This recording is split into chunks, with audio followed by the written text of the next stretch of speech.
33,000 gallons of rainwater fall on the roof of the average American home every year. Pure, soft, mineral-free water that costs a utility company nothing to produce. And if you lived in the state of Colorado before August 10th, 2016, and you tried to catch 1 gallon of that rain in a bucket under your downspout, you were committing a criminal offense under a water statute that dated all the way back to 1876. The rain falling on your own roof legally belonged to somebody else. My own water bill last August ran $192. So I flew to the island of Bermuda and I met a man whose family has not paid a water bill in 48 years.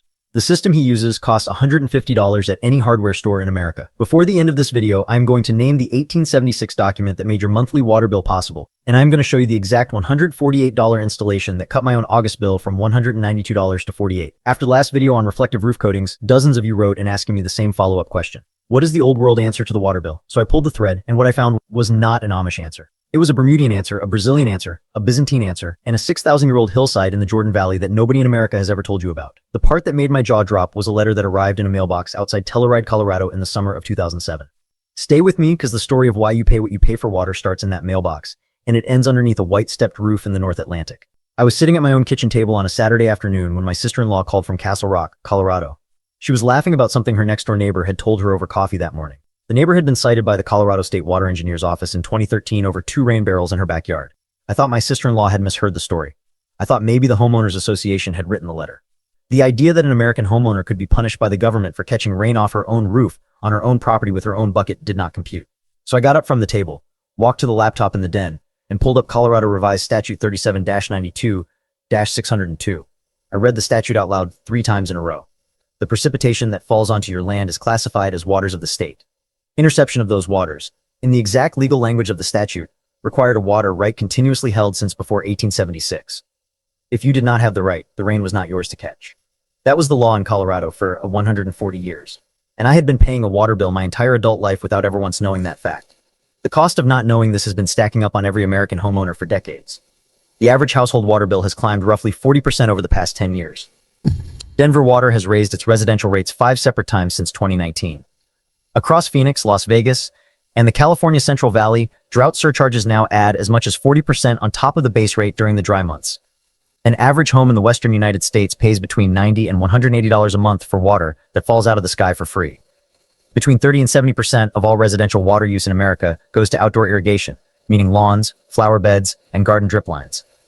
A household running 2 irrigation zones and a rotary sprinkler 4 days a week is pouring 15,000 gallons of chlorinated, treated, pressurized drinking water onto grass that does not need any of it. The drinking water goes into the lawn, the water bill goes into the mailbox, and the rain that could have done the same work for free was legally not yours to touch. The letter that arrived in Telluride in 2007 was addressed to a woman named Chris Holstrom. She ran a small organic farm on a property outside of town, growing tomatoes, peppers, and herbs at 7,500 feet of elevation with a short mountain growing season. To extend her season, she had installed 2 modest rain barrels under the eaves of her farm shed and used them to water seedling trays in a small greenhouse. One afternoon, she walked out to her mailbox and pulled out an envelope from the Colorado Division of Water Resources. The letter told her she was in violation of state water law. The rain she was catching off her own roof was already owed, legally, to downstream senior appropriators in the Dolores River Basin whose water rights dated back to the 1880s. Her 2 backyard barrels were classified as an illegal interception. The legal term used in the letter was trespass on water rights. A farmer in a Colorado mountain town was being formally told that catching rain in a bucket was a form of theft. Chris Holstrom fought the citation publicly, and the story traveled beyond Colorado and caught the attention of a state senator who would later author the bill that cracked this entire situation open. But the Holstrom case is not what put me on an airplane. What put me on an airplane was a single paragraph I found buried in a water policy paper from the University of Colorado Boulder. The paper referenced a country that had solved this problem in 1621 and had never looked back since. That country was Bermuda. Before the end of this video, I am going to tell you what is inside that 1876 Colorado document and the names of the men who wrote it. First, I have to take you to a small island in the North Atlantic where nobody has ever paid a water bill in 4 centuries. I landed in Hamilton on a Tuesday morning. The drive from the airport along South Shore Road is the first thing that tells you something on this island is different. Every house along that road is painted a blinding, almost painful white that catches the sun coming off the Atlantic, and every roof is stepped like a wedding cake, tier after tier of shallow limestone slabs running down toward the eaves. I had seen photographs of Bermudian roofs before I flew down. Standing underneath one at close range is a completely different experience. Those roofs are not architecture, they are machines. I had been put in touch with a retired dock worker named Gerald through a friend of a friend who used to crew on container ships out of Hamilton. Gerald is in his early 70s now. He lives in a coral stone house in St. George's Parish that has been in his family since 1887. He invited me onto his porch on a bright, windy afternoon and he poured me a cup of tea. The tea was made from water drawn out of the tank beneath his house. I asked him where the tap water on the island came from. He looked at me for a long second. There isn't any, friend. There's no river here, there's no lake. The water you're drinking came off my roof this past February. He walked me around to the side of the house and pointed up at the stepped limestone. Each tier, he explained, acts as a miniature gutter, shallow and angled so that rainwater runs sideways along the step before dropping to the tier below. The white coating on the roof is not conventional paint. It is a lime-based wash that reflects heat, kills airborne bacteria, and keeps the catchment surface clean, and that wash is required by Bermudian law. He pointed to a thick cast iron pipe running down the exterior wall of the house and disappearing into the foundation. The pipe fed a concrete cistern that occupied the entire footprint of the home's ground floor. I asked him how big the tank was. He shrugged. Big enough. My father's cistern held 120,000 gallons. I have lived in this house for 48 years, and I have never once run it dry. The British colonial administrators of Bermuda wrote the first water catchment law in 1621. The island had no freshwater rivers, no surface lakes, only a thin, porous limestone aquifer that could not support a growing population. So the colonial government decided it was illegal to build a house that did not harvest its own water. That law has been continuously amended and continuously enforced for over 400 years. The current Bermudian building code requires 100 square feet of underground tank storage for every 1,000 square feet of roof catchment. Gerald's house had 2,500 square feet of roof. His tank held what it was supposed to hold. The hydraulic math has not changed since the reign of James I. Gerald said something to me on that porch that I have thought about every day since I came home. He said it slowly, the way older men on small islands tend to say things they have said many times before. We don't fight the weather, we save it. And that is why we are still here. Gerald was not the first person to figure this out. He was not even in the first 5,000 years of people who had figured it out.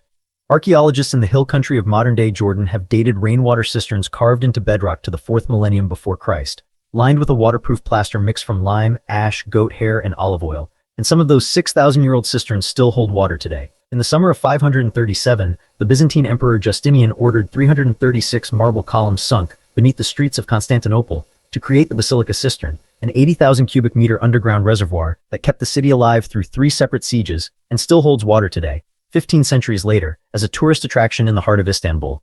The modern world has not forgotten any of this, which is the part that makes the American situation so difficult to explain. In the semi-arid northeast of Brazil, in a small village called Assunção do Piauí, a retired schoolteacher named Maria Conceição walked a visiting journalist behind her house in 2019 and showed him the 16,000-liter concrete cistern the federal government had installed there in 2007. The program was called Programa Milhão de Cisternas, which translates in English to 1 million cisterns. Maria pointed at her tank and said something simple to the reporter. Before this, we walked 4 hours for water. Now the sky brings it. The Brazilian program has installed rainwater harvesting systems in over 1.2 million rural homes across the Northeast. Flanders in Belgium requires rainwater harvesting in every new residential building by code. Australia federally subsidizes backyard tanks. The United States Virgin Islands, which is American soil in the Caribbean, enforces the same catchment and store building code as Bermuda. Every roof must catch, every house must store. Every society that ever took water seriously arrived at the same answer on its own. And in the last 140 years, the American Mountain West became the only region on the planet where catching rain off your own roof was criminalized. So how did America lose something every other civilization on Earth kept alive? The answer is a single sentence written in the winter of 1876 by a handful of men whose names you have never heard. In a small chamber inside the Territorial Capitol building in Denver, with snow on the streets outside and gas lamps burning against the cold, a committee of delegates sat around a long oak table and drafted the rainwater policy that would govern the Mountain West for 140 years. The committee was dominated by 2 constituencies. The first was the mining industry. Placer mining and hard rock mining at high altitude both consume enormous volumes of water, and the mining companies wanted legal certainty about their access to every drop running down every slope in the territory. The second constituency was the ditch company lobby. By 1876, the eastern plains of Colorado had been carved up by irrigation canals running off the Front Range rivers, and the ditch owners wanted to make sure no upstream development could ever threaten their established flows. The committee's solution was codified in Article 16, Section 5 of the Colorado Constitution, and it reads in its exact wording, "The water of every natural stream within the state of Colorado is hereby declared to be the property of the public." The legal doctrine they built on top of that sentence was called prior appropriation, meaning first in time, first in right. Whoever got to the water first owned it forever, and everybody else had to take what was left over. For the first several decades, the doctrine applied only to streams and rivers, but the legal reasoning inside the statute kept expanding outward. In 1879, Colorado courts ruled that groundwater was also covered. In 1903, tributary springs were pulled in. In 1969, the Colorado Water Right Determination and Administration Act explicitly classified precipitation as a tributary source of surface water. That single legal redefinition meant the rain falling on a rooftop in Denver was already spoken for by a cattle operation in the Arkansas River Basin that had filed for a water right in 1884. Your roof was now a pre-appropriation interception point. The barrel at the bottom of your downspout was an act of theft against a 19th century rancher you had never met. The beneficiaries of this arrangement are worth naming out loud. The senior agricultural appropriators in the South Platte, Arkansas, Rio Grande, and Colorado River basins. The municipal water utilities, including Denver Water, which collects over $1.1 billion in residential water revenue annually. The lawn and landscape irrigation industry, which is a $30 billion national business. The bottled water industry, which sells you filtered rainwater in a plastic bottle for several hundred times the price of the tap water it came from. Every gallon a homeowner catches off a roof for free is a gallon those industries do not sell. The enforcement was not theoretical, it was active. Through the 1980s, 1990s, and 2000s, the Colorado State Water Engineer's Office documented formal citations against backyard rain barrels, rooftop collection systems, and even small, decorative garden ponds that were deemed to be intercepting state-owned waters. The Holstrom case in 2007 was the moment the story broke publicly.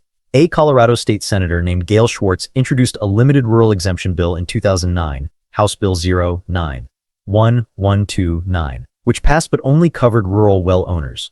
Urban and suburban homeowners were still prohibited from touching a rain barrel. The fight to legalize basic rainwater harvesting for the general public took 7 more years of legislative battles. Finally, in May of 2016, House Bill 161005 passed both chambers and Governor John Hickenlooper signed it. The law took legal effect on August 10, 2016, and here is the part that should make you stop and replay this sentence. The legal maximum the new Colorado law allows a homeowner to collect is 110 gallons, total, for the entire household. 255-gallon barrels is the ceiling. That is the most rainwater any Colorado resident is permitted to harvest legally in 2026 off a roof that sheds thousands of gallons every summer.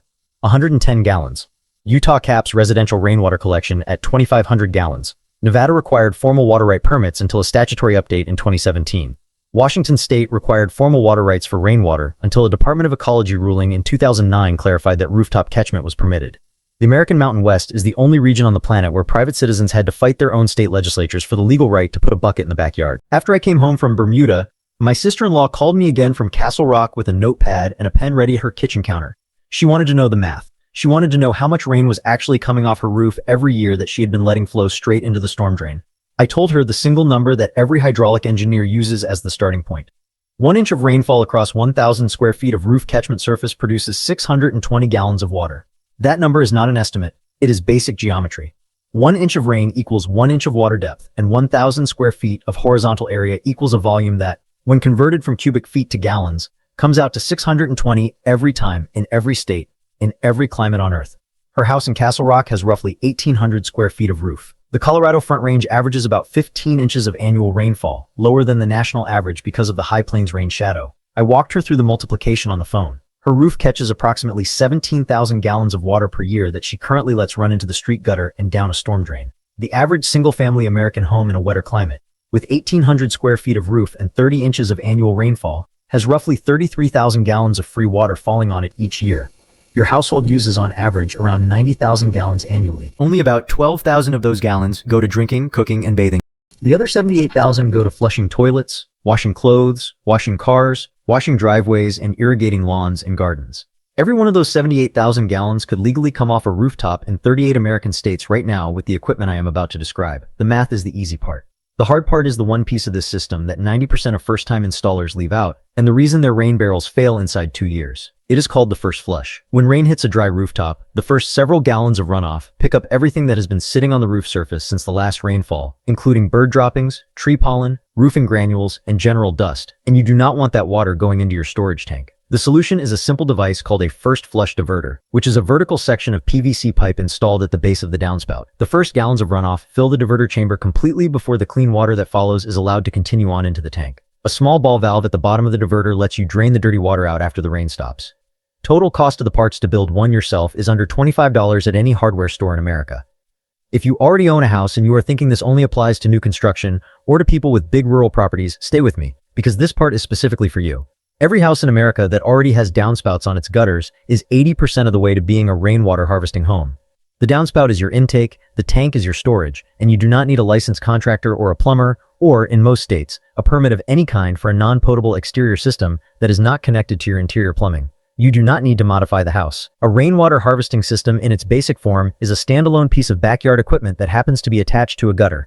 If you never plumb it into the kitchen, bathroom, or washing machine, you never cross a single code line in most American jurisdictions. I drove to the Tractor Supply 10 miles from my house on a Saturday morning with a handwritten list in the front pocket of my shirt. The parts list runs as follows. 2 25-gallon food-grade polyethylene barrels, which sit in the farm section of any feed and seed store for between $18 and $25 each. The critical detail is food grade, meaning the barrel previously held something like vinegar, olive oil, or soy sauce, and you should avoid pickle barrels with dye residue and chemical drums with unknown prior contents. 8 feet of 4-inch diameter PVC pipe in standard schedule 40 runs about $30. 1 square foot of aluminum window screen to cover the inlet and keep mosquitoes out runs $5. A threaded brass spigot kit with a rubber gasket and a bulkhead fitting runs $12. And that $12 fitting is the same piece of brass that commercial rainwater systems charge an extra $200 for inside their pre-built kits, which is a detail I am going to come back to in a minute. 15 feet of corrugated overflow hose to route excess water to a garden bed or a dry well away from the foundation runs $15.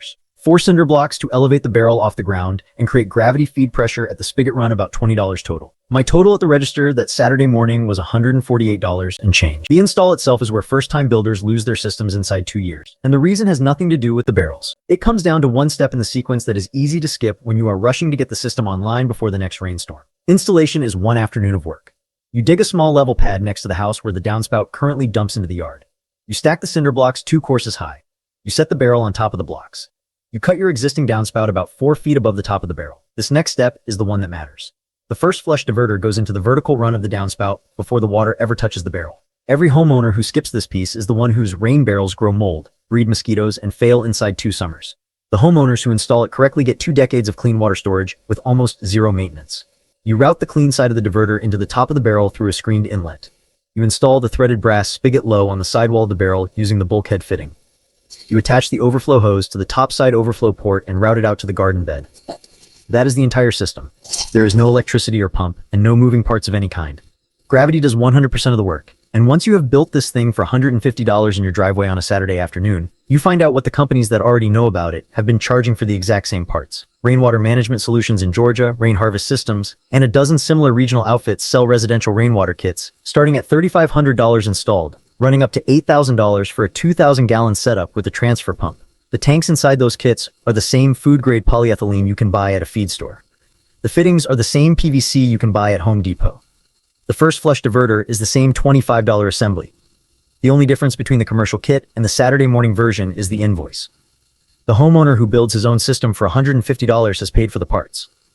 The homeowner who buys the $3,000 system has paid for the parts and the permission to feel like an expert installed them. The upgrade path from the starter setup is where the real savings compound. A used 275-gallon intermediate bulk container, commonly called an IBC tote, is the same food-grade cube that industrial food processors use to ship honey syrup and cooking oils across the country. Used totes from a local food-grade supplier run between $80 and $120 a piece. A single IBC tote holds 2.5 times what the starter barrel setup holds. 2 totes plumbed together in series give you 550 gallons of storage for under $250 total. A homesteader outside Spokane, Washington showed me a system he had built entirely from salvaged totes and used irrigation fittings that held over 1,100 gallons of water, and his total out-of-pocket cost was under $400. He waters a half-acre vegetable garden and a small orchard entirely off that system from April through October every year. The named case study is a man in Fort Collins, Colorado named Tom Weatherby. Tom is 67 years old, a retired master electrician, a Vietnam-era Navy veteran, and homeowner who had been watching the 7-year legislative fight over House Bill 16005 very closely. On August 11, 2016, the day after the new Colorado law took legal effect, Tom drove to his local farm supply store in Fort Collins and bought 2 55-gallon food-grade barrels. He already had the PVC fittings in his garage from a previous plumbing project. His total out-of-pocket cost to build the complete system with a first flush diverter, a mosquito screen, a brass spigot, and an overflow hose came to $112. He installed the whole thing that same afternoon. His water bill the previous August, the last August before the system came online, was $184. He was running 3 lawn sprinkler zones on a 40 by 60 foot front range bluegrass lawn during a drought year, plus a drip irrigation loop through a raised vegetable bed. The following August, his first August with the system in place, his water bill dropped to $67, a $117 swing in a single billing cycle. Across the full 4-month Colorado summer irrigation season that year, his total savings came to approximately $468. The $112 system paid for itself in the first 30 days and kept paying him back every month after. 9 years later, Tom has expanded his system 3 separate times. He now runs 3 275-gallon IBC totes plumbed in series, with a total storage capacity of 935 gallons. He catches the spring and early summer rainfall off the south-facing side of his roof and routes it through a sediment filter into a shaded tote bank at the back of his property. He has not used municipal tap water on his vegetable garden in nearly a decade. His wife uses the overflow for a secondary rinse cycle on laundry loads. Across 9 full irrigation seasons, his total water bill reduction has come to approximately $4,200. The original system cost him $112, and the 3 expansions across 9 years have totaled under $400.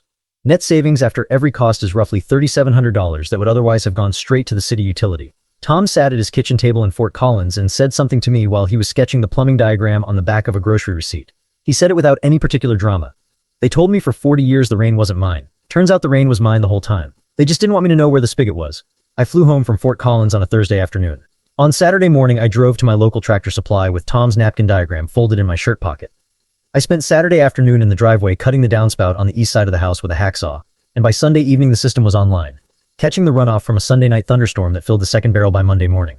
My August water bill the following year came back at $48. The bill the August before, the last month before the system went online, had run $192. A $144 drop in a single billing cycle on a system that had cost me $148 at the register. The system paid for itself inside 30 days. My wife keeps a mason jar in the laundry room now that she rinses the glassware in, because rainwater has no chlorine and no calcium carbonate, and the glasses come out cleaner than the dishwasher can manage with municipal water. The British colonial administrators of Bermuda wrote the law in 1621. The Byzantine engineers finished the basilica cistern in 537. Maria Consicao in her village in Piauí has been drinking from a 16,000-liter tank since 2007. The Flemish wrote rainwater harvesting into national building code. The Australians subsidized every household that wanted a backyard tank. And one American state criminalized all of it for 140 years straight, while 2 other American states still cap how much rain a private homeowner can legally catch in a private backyard. The rain that has been falling on your roof every year of your life, the rain Gerald drinks from a cistern under his kitchen in St. George's, the rain the Neolithic Jordanians stored in lime plaster chambers 6,000 years ago. Somebody in 1876 decided that rain belonged to them and not to you. You have been paying for the privilege of running it through a meter ever since. If you are the kind of person who believes that real practical knowledge has been quietly set aside to protect somebody else's profit margin, you already understand exactly what has been happening here. You have seen the same pattern before in other industries and other decades. A simple solution exists, it threatens a revenue stream, and somehow it disappears from the conversation. The people who never learn about it keep paying the bill every single month for the rest of their lives. I want to hear from you in the comments. Drop your state and tell me what your water bill ran this past August, because I am building a map of what Americans are paying for water in 2026 and where this is still being blocked by local ordinance or HOA rule in the state you live in. And if you are tired of watching that bill climb every summer, then click the link in the description below this. It is what the utility companies would rather you never find out about.